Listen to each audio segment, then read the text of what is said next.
ఏంటో ఎక్కడెక్కడ సంత నాన్న బిగ్ బాసా అయిపోయింది నాన్న సక్సెస్ఫుల్గా. ఇవాళ ఎపిసోడ్ సక్సెస్ఫుల్గా డన్ను. పెద్ద చేసుకోవడానికి ఏం లేదు, వాళ్ళ తిండి కోసం కొట్టు చచ్చిపోయారు. మాస్క్ మ్యాన్గా తెగ ఆవేశం వచ్చేసింది. ఎందుకు ఏడిచాడైనా కొంపలో ఏడుపులు మొదలై స్లోగా ఆ అక్కయ్య ఎవరో కూడా ఏడిచింది. ఇప్పటిదాకా పర్లేదు కానీ ఇప్పటి నుంచి ఏడుపు వచ్చేస్తుందండి తలుచుకుంటేనే అనుకుంటే ఏడుపు మొదలెట్టింది. అక్కయ్య పేరు రిజిస్టర్ అవ్వలేదు ఇంకా నాకు. శ్రీజో ప్రియో లేకపోతే ఎవరో అక్కయ్య.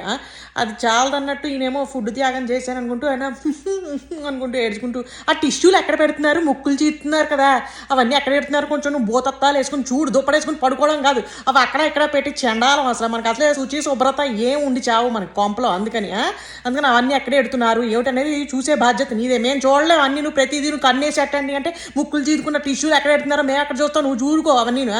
అందుకని ఇవాళ ఏమిటి జరిగిందయ్యా అంటే ఏమీ జరగలేదు. మనీష్ గారు ఏదో పొడి చేస్తానండి ఏదో చేసేస్తానండి అనుకుంటే హడావుడి చేసాడు. ఆయనేమో మాస్క్ మ్యాన్ గారు నువ్వు బ్యాడ్ చేయలేదు జాపకి, నువ్వు మాట్లాడకంతే నేను కాన్సిక్వెన్సెస్ ఫేస్ చేసేస్తాను అన్నాడు ఆయన.